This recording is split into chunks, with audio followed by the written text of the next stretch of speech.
Hey everybody, welcome to another episode of our Coffee Klatch Conversation with Candidates. I'm Andrea Ankrum with Indivisible, Northern Kentucky District 4.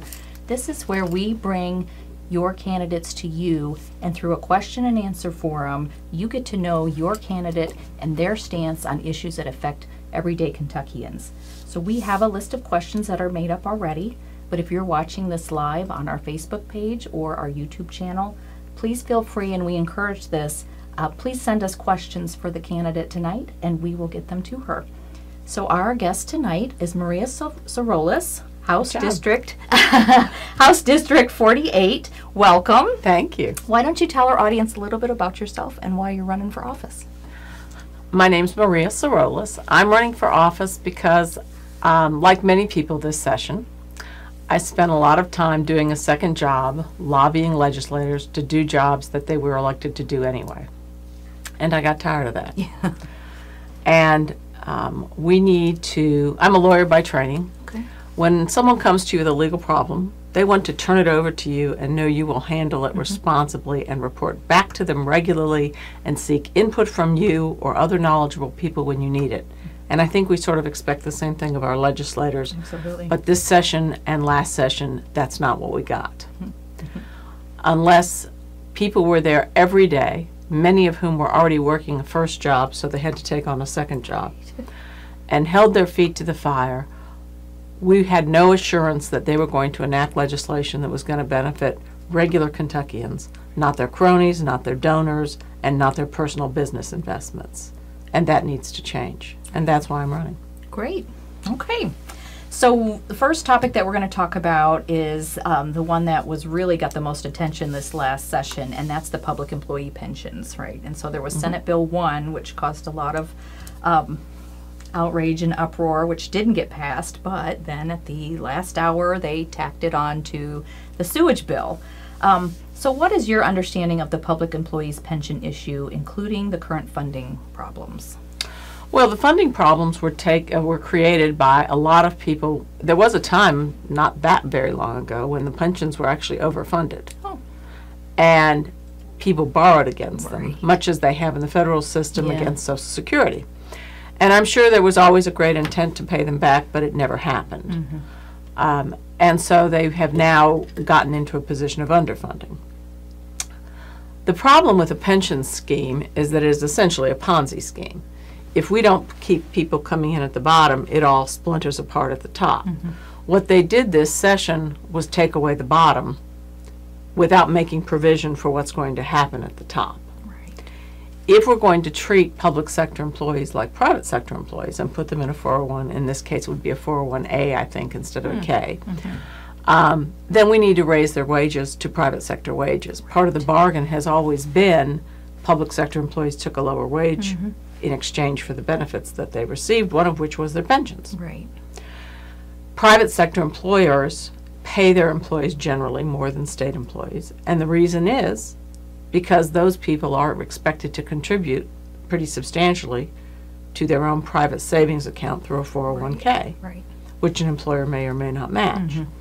Well, if we want our employees to contribute to independent savings accounts that are directed to ensure they're not being indigent when they're elderly, then we need to pay them at a private sector wage. Well, there was no provision for that.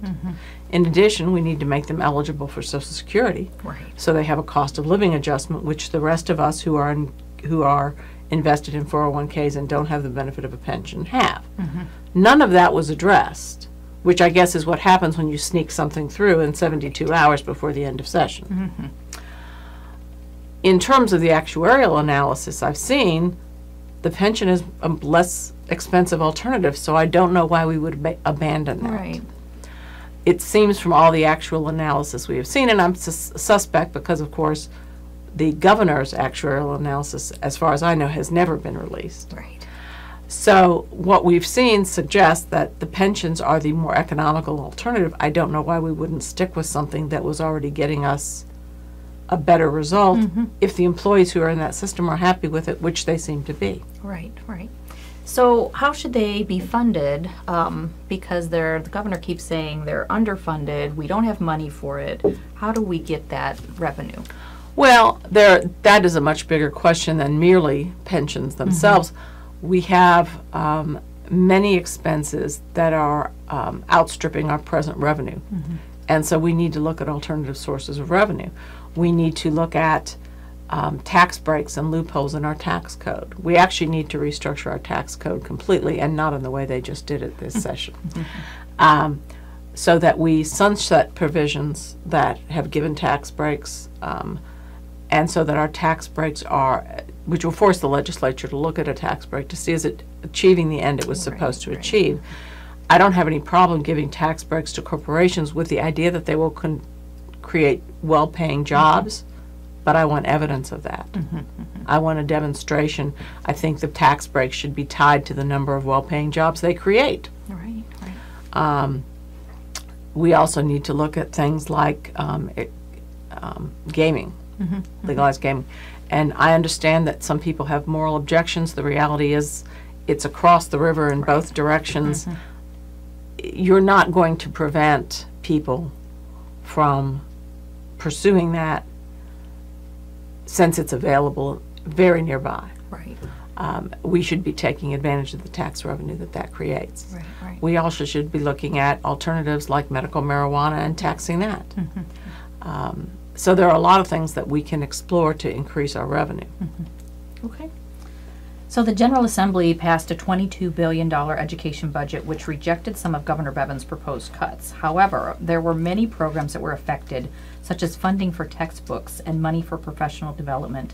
Additionally, school districts will only get a $19 increase per student, and we are really at a 2008 level of funding for schools.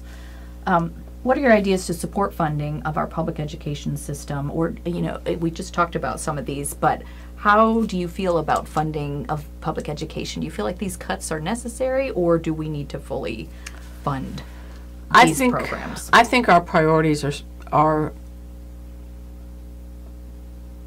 not where they ought to be. Education is the key to development of good jobs and industry. If you're moving a business to a place, what's the first thing you look at? What's the education like? What's my workforce like? We need to fund education if we're sincere about wanting to bring new business and industry to Kentucky, because that's the future of the growth of the Commonwealth. If we want to be competitive, then we have to have a competitive workforce, and that begins with education. So a lot of where we spend our money, we need to rethink our priorities. And educating our kids ought to be the first thing on our priority list. We need smaller classes. We need mandatory pre-K. We need, particularly in elementary, a ratio that allows a teacher to identify problems before they become so intractable that the child is terribly behind as they enter middle school, where the social stigma is so difficult to overcome. We need textbooks for students. It's ironic to me that in an environment where so many people say, oh, we need to go back to the good old days, nobody seems to remember it in the good old days. We didn't spend millions of dollars buying tests from out-of-state companies, or nor did our teachers spend months preparing kids to take some tests. We trusted teachers to teach. We trusted administrators to know when a teacher had deficiencies. And we all had textbooks we could take home. That's a luxury we no longer have. We have a classroom set of textbooks, many of which are 10, 15, 20 years old and falling apart. I teach 2 days a week.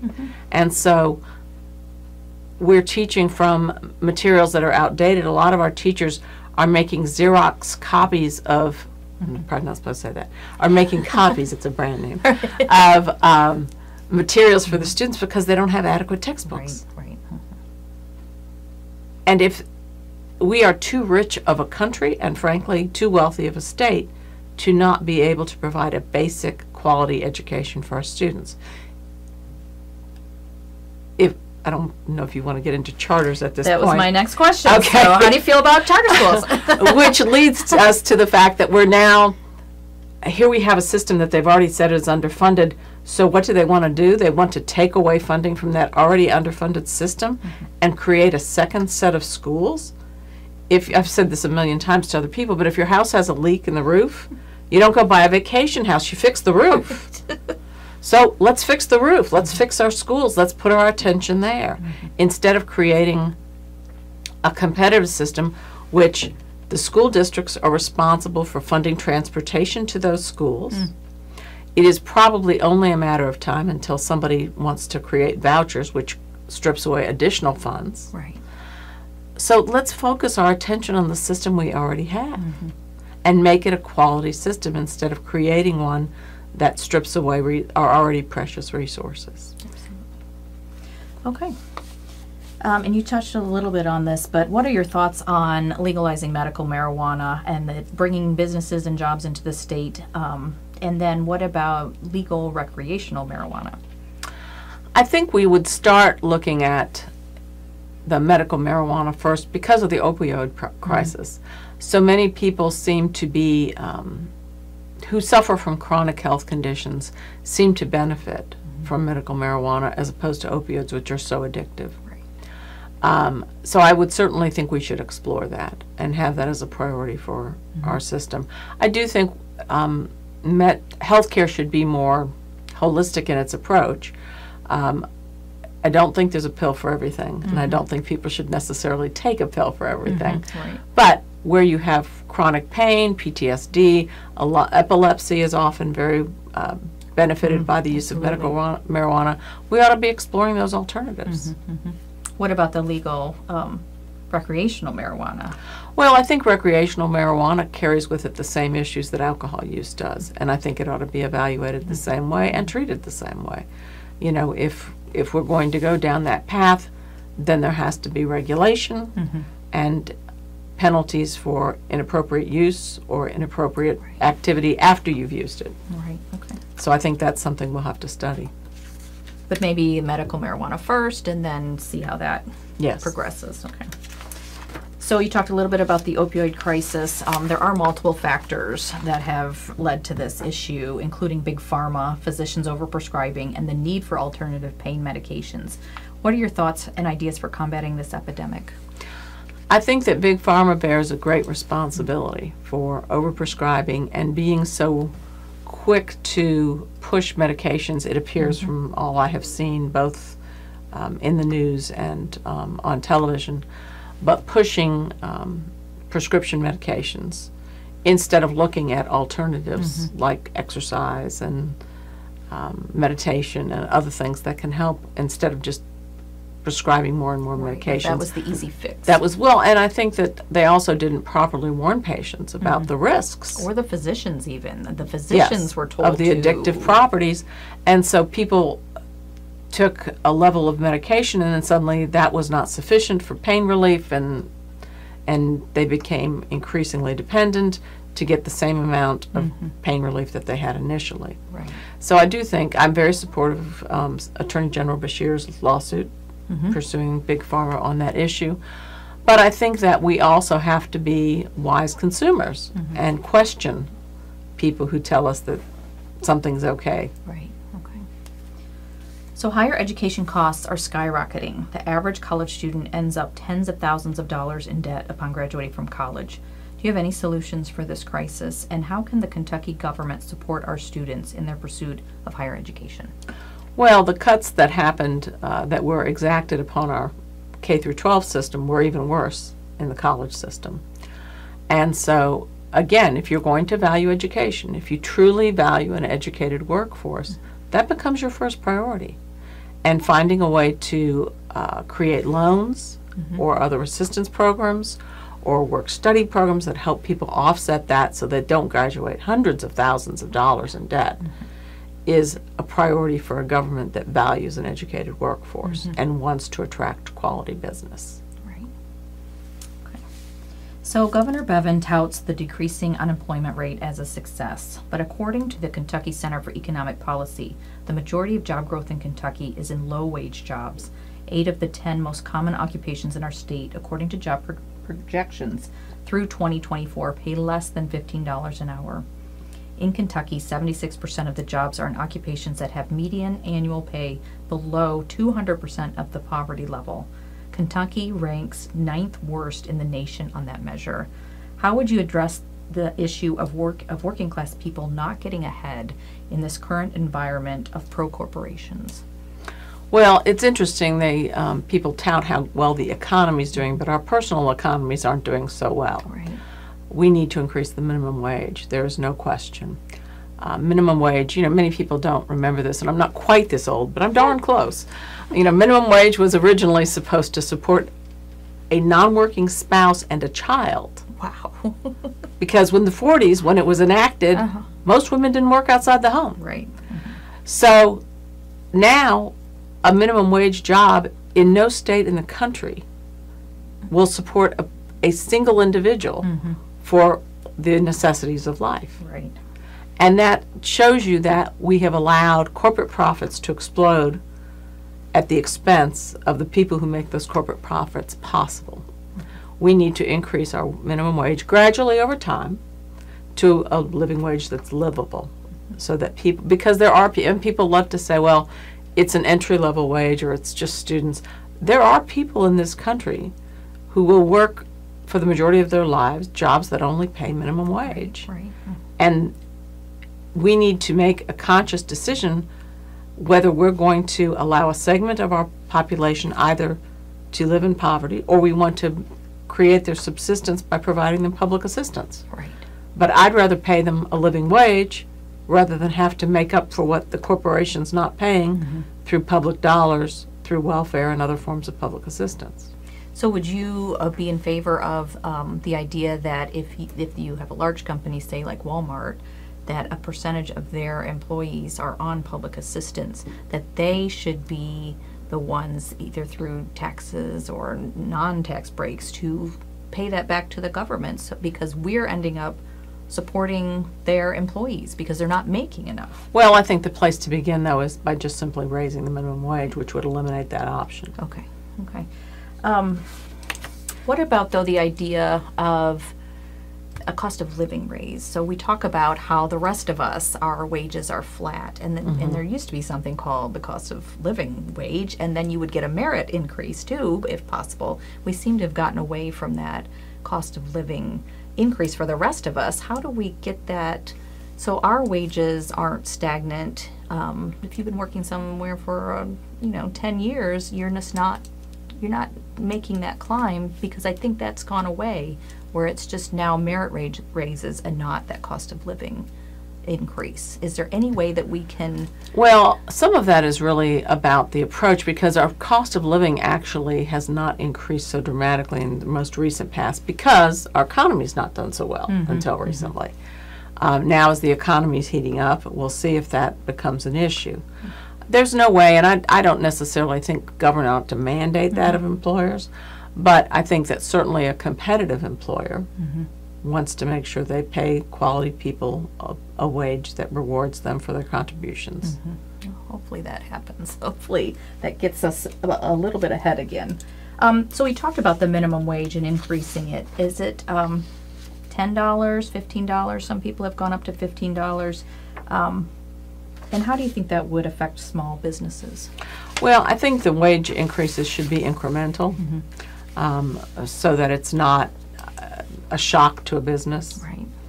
But I do think that eventually $15 an hour might be a wage that would be commensurate with cost of living, and that's part of what you have to evaluate. A lot of the places that have gone to a $15 an hour wage are very expensive, much higher cost of living areas than we have, fortunately, here in Kentucky. But that's something that an economist or economists should weigh in on as to what's the appropriate wage level, and I think it should be through stepping stones to get to that level, as opposed to so all of a sudden, huge, it's $15 an huge hour, increase over the night. Right. So some of the unemployment numbers in Kentucky is due to the lack of skilled workers, or we have displaced workers who worked in factories for years and now there's no more factory jobs. How do we ensure that we have enough skilled workers in this area to support our growing economy? We need to return, I think, an emphasis to technical education.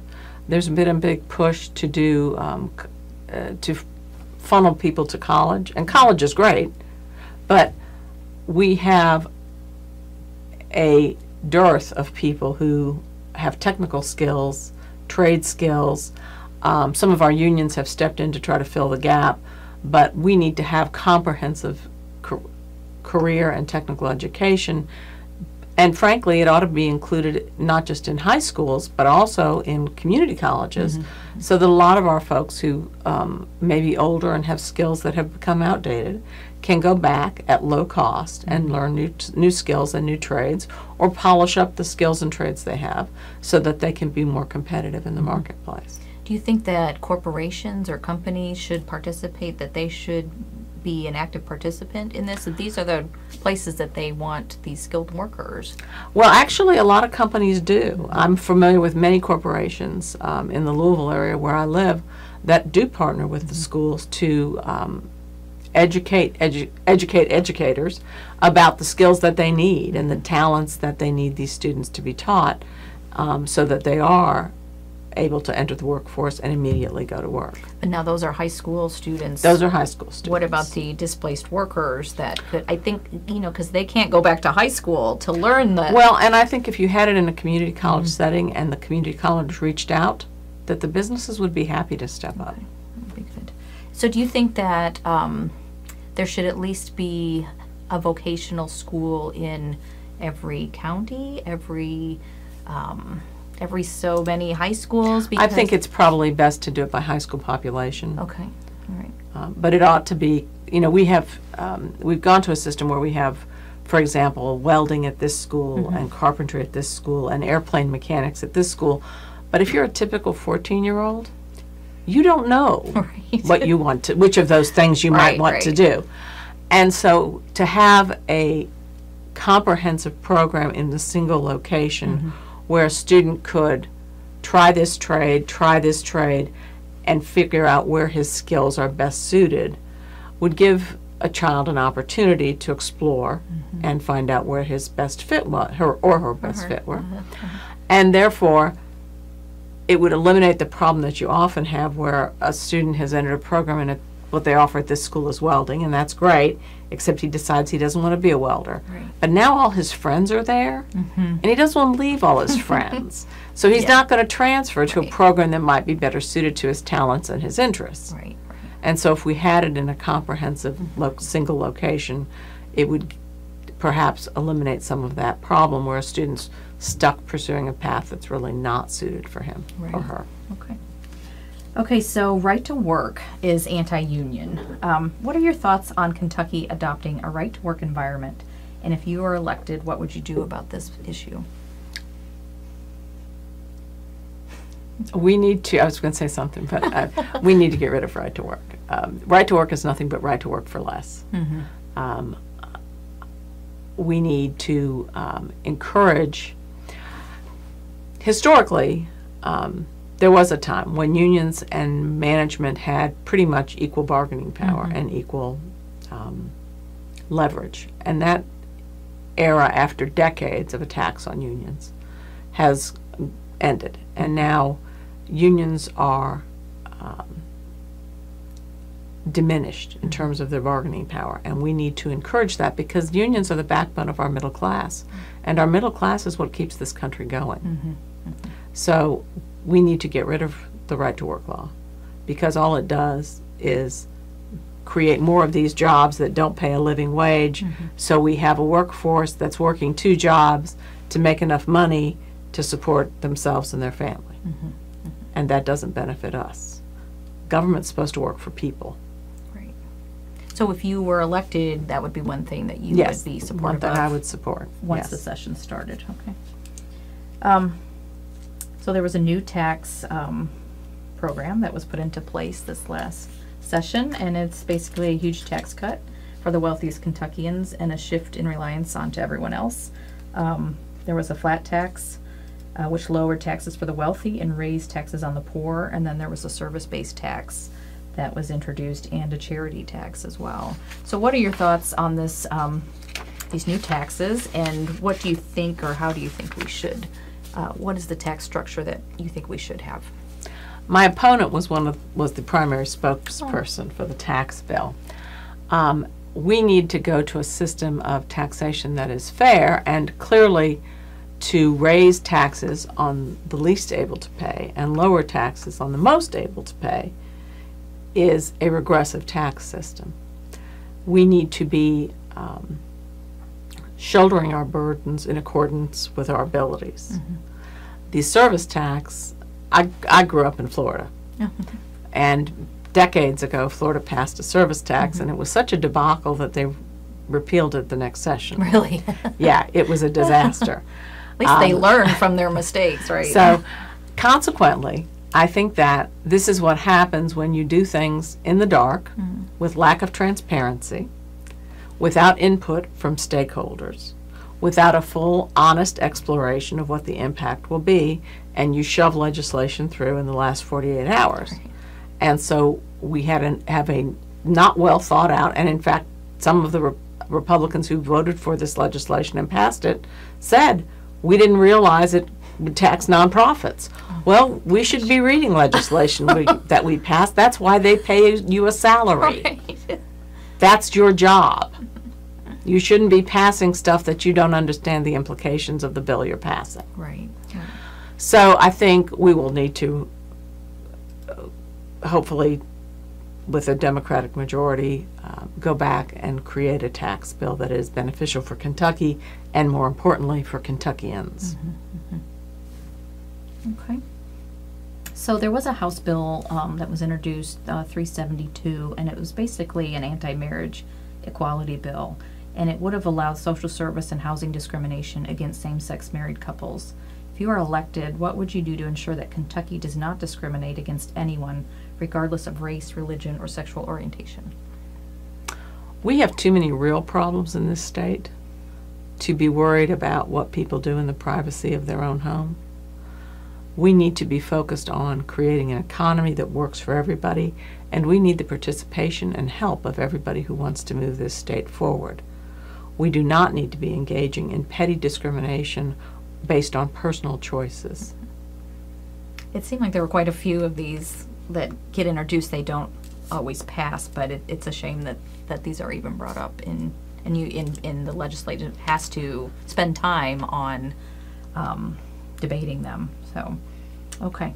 So there were many bills that were presented as well that were trying to limit a woman's reproductive health rights. What is your stance on a woman's right to choose what is best for her reproductive health? I don't think the state should be involved in a family's right to choose and a woman's right to make a decision about what she does with her body. As was pointed out just recently, there are no laws that govern what men do with their bodies. I also caution people often that when a government can tell you that you must carry a pregnancy to term, you have given the license to the government to tell you that you cannot carry a pregnancy to term. And that is not government's business. Right. In an ideal world, that decision is made with a woman, and if she has a partner, her faith consultant if she has one, and her medical provider. Nobody else should be in that decision.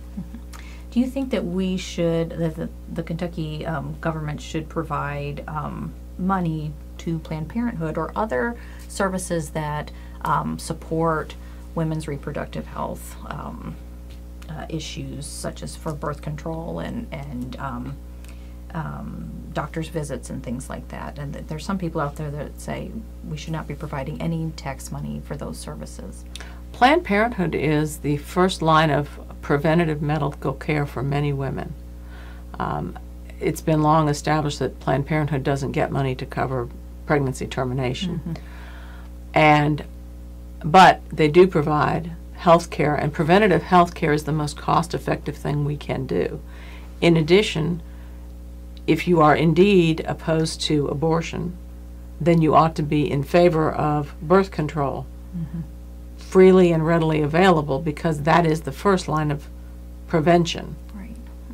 And Planned Parenthood is where many people who are of limited means go because they can't afford private physicians. Okay. So there was a House Bill 227 that passed, and it was basically an anti-solar bill. It rewards monopoly utility companies and punishes consumers.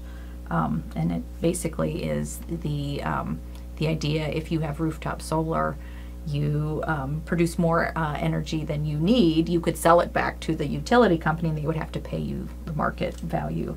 But they passed this bill that is not letting that happen anymore. So Kentucky needs to keep up with the rest of the country in terms of clean, green energy. What would you do to help protect and promote the use of clean energy? We need to be pursuing alternative energy sources across the board. One of the things I think that we've done that has made us non-competitive in an energy sense is that we have this view that everybody has to use one or two sources of energies. We ought to be diversifying our energy provision based upon what works best in your area. And if you're able to produce solar power and create an excess, I think that ought to be applauded, not discouraged. Right. So that we have access to alternative forms of energy, so that energy can be produced more easily and cheaply, which will incentivize people to start businesses that may be in the alternative energy field and create great jobs. So I think we need to be exploring every alternative we have for green energy that doesn't impact, particularly in Kentucky where we have such a wonderful environment that we want to preserve and is one of our greatest assets. So anything we can do to create a greener energy production would be to the benefit of our tourism industry, because the environment here is one of the best parts of living in Kentucky. Right. We need to preserve that as Yes. much as we can. Absolutely. Okay. Okay, we're going to talk about guns. We've had, a school shooting here in Kentucky. We've had, just last week, we had a shooting in downtown Cincinnati, which is right across the river from us here. Should Kentucky have stricter gun ownership laws? What are your thoughts on the current situation with gun ownership? I do not oppose the Second Amendment. My son is a Marine. We own guns. I have qualified for a concealed carry permit. But I think that a gun, like any dangerous instrumentality, is something that a person needs to be trained in. You need to use it responsibly. You need to practice regularly. And it should not be available to people who are not emotionally or mentally capable of doing so. So how do we get that piece in play? Because the shooting that we just had in Cincinnati had mental health issues again and was able to buy his guns legally. So how do we connect that mental health? Well, piece? I think that, and I'm not entire. For example, you've heard of the gun show loophole.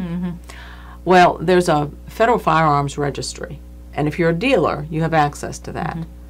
But if you're not a dealer, you don't, and there's a fee for it, and the fee is not inexpensive. Well, if we're serious about gun control, then by golly, that system ought to be free and available and provided at where private sellers are processing gun sales, so that they can check and we can find out before somebody gets hold of a gun that otherwise they wouldn't be entitled to own, and gets through that venue because they wouldn't be able to get it from an institutional seller. The other thing we need to do is communication, obviously. We need to be reporting mental health issues so that we know that somebody's not in a position to have access to a dangerous instrumentality. What about domestic violence offenders? I think and the ones that already own guns, how do we? We don't have a registry of gun ownership, and I wouldn't support a registry of gun ownership, but certainly if you're in a domestic violence situation, the victim could report gun ownership, and that could be a criteria as part of their probation that they surrender their weapons. I don't think anybody who's been convicted of domestic violence should have access to guns. Do we have a law? I'm not familiar. Do you know if we have I do not believe we. I do not know the answer to that. Yeah, I'll I'm have not to sure check. either. What about arming teachers in schools? This is a solution that some people have pushed in this area. What are your thoughts on that? My biggest concern with that, as I said, I teach a couple of days a week. The majority of people, of shooters in schools, have been students. You are putting a teacher in an untenable situation of protecting the babies that she has now or gunning down one of the babies she used to teach. And that's not a reasonable choice to ask of our teachers. In addition, there are practical concerns, which is if you have a gun in a classroom, it's got to be secured. We have lots of classrooms where you can't keep a tally on your calculators. I wouldn't want there to be access to a gun there, in a safe or out of a safe. It just seems like a very bad idea. It seems to me we need to be reading the problem, not the symptom. Do you think there are some alternative ideas for safety in schools that we could kind of across the state put into place? There's some schools that have metal detectors, they have resource officers, but other schools don't have that. Could we kind of come up with a solution for all schools that might, increase the safety there? I really hate to see us go to metal detectors. I don't want our children's schools to be places where they feel unsafe every day when they walk through. I do think resource officers, when properly incorporated into the climate so that they create and forge personal relationships with students, can be a great asset, because it helps when they have a personal relationship for a student to confide, well, I think this bad thing may happen. So I think school resource officers can be a great asset when they're properly integrated into the school culture. I do think I participate with a restorative justice program. I think that restorative justice is very helpful in a lot of these environments where we have students who have committed infractions and feel ostracized from their community, in order to repair that relationship. And one of the benefits, I think, of smaller classes is that teachers have more of an opportunity to really get to know their students and know what's going on with them, so that perhaps they can identify problems before they mushroom into a tragedy. Right, right. So what are your thoughts on criminal justice reform, and do you think we need some criminal justice reform here in Kentucky? Are you specifically talking about offenses, or are you talking about? So one particular issue is voting rights to be restored for convicted criminals. Well, the theory, of course, is that when you complete your prison sentence and your probation, if there is some, supposedly you've paid your debt to society. And I think rather than hanging an albatross on somebody's neck for the rest of their lives and saying, well, you've paid your debt to society, except not really, because you can't vote anymore, does us all a disservice, because it doesn't bring them back into community with us all. So I think that we need to, that restoring voting rights is a very important part of saying, yes, you have paid your debt to society, you've done whatever restitution you had to do, and now welcome back to the fold and become a full participating member of our community again. Great. Okay, so Governor Bevin has basically declared war on Medicaid recipients, right? He wants to do away with the expanded Medicaid and the Medicaid expansion, and also he did the whole thing with the dental and vision benefits, and then there is the work requirement issue as well. So how would you support people who need to be on Medicaid? My understanding is that most people who receive Medicaid benefits are working, and that the vast majority who are not cannot work because of their medical condition. So I don't understand what he thought he was going to accomplish with a requirement that's apparently mostly being fulfilled. I think that, and in fact, I think I saw something just today that showed once again the Medicaid benefits that he stripped away is actually the most economical way to meet those needs, and that what's going to happen as a consequence of his actions is going to cost us more. So we're going to get less medical care for more money with poorer results. That doesn't seem like a very good solution. It seems like this is just vindictiveness. Right, right. I feel like he's using it to get things that he wants. Like he is saying, oh, I'm going to do this if you don't give me that. Yeah. And so what you're saying is you would fully support the Medicaid expansion. If that's the most economical way to provide medical care to people, as opposed to having them go to emergency rooms or have terrible illnesses that prevent them from working, why would we not do the most economical thing? That's just common sense. How will you support small businesses here in your district and in Kentucky if you are elected to the government? Well, that's part of where our tax code needs to be revised. I learned when we moved here that in Kentucky, if you start a business, whether you earn a penny or not, you pay $500 in taxes, before you've ever turned a profit. Right. So we need a tax structure that encourages entrepreneurship, encourages small business, less attention to. You used Walmart as an example. Walmart doesn't need my help. They're doing fine. But small businesses, mom and pops, folks who want to start an entrepreneurial business, they're the people we need to be supporting particularly as we move more and more to this gig economy where people are creating more and more of their own jobs. We need to be supporting that spirit of industry and creation with a tax code that helps them and supports them. Now, what about farmers? Because our farmers are struggling, not only due to some of the tariffs that have recently been introduced, but can't do anything about that. I know, but they're still struggling. Yes. And also, bigger farms are buying out smaller farms. How can we support our farmers here in Kentucky? Well, I think that I've always thought the Kentucky Proud program and the sort of collective marketing of those products has been a brilliant stroke. I would love to see us, and I suspect that University of Kentucky in particular is doing a lot of this, some inventive exploration into agriculture that would provide greater yield for particularly small and medium-sized farmers so that they could remain more competitive. What about bringing back hemp or promoting it more, or using I certainly think legalizing hemp production and the many things one can do with hemp is a great opportunity for our farmers. Great. Okay. So, what would be the one your top priority if you were elected to the legislature for the next session? My top priority is governmental transparency. Okay. We need more far-reaching public records and public meeting laws. We need a prohibition that would cause people to recuse themselves from voting on bills that benefit their personal business or their personal business interests. We need greater disclosure of where there is such a conflict of interest.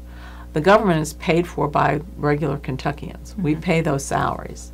And just as I wouldn't hand my money to anybody else and not expect an accounting, I don't expect to not have an accounting from my elected representatives. I expect to know where they spend every dollar, and I think all of us are entitled to that. And so if they're doing things that benefit their personal business interests, as happened this session, we need to all know that. And there needs to be a prohibition on voting for bills that would benefit your personal interests.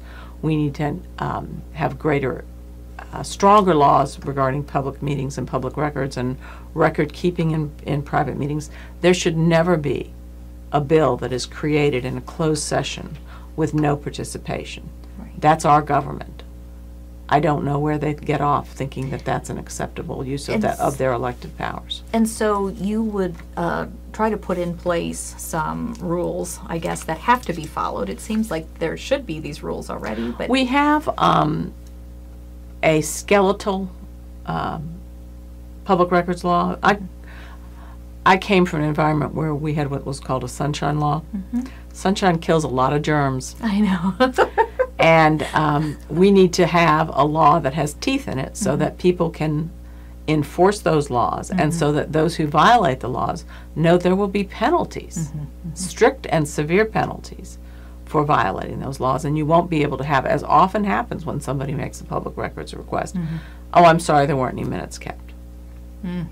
Well, it even seems like the pension bill, which went through at the end, is now it's been deemed unconstitutional. Yes, because so there's a process.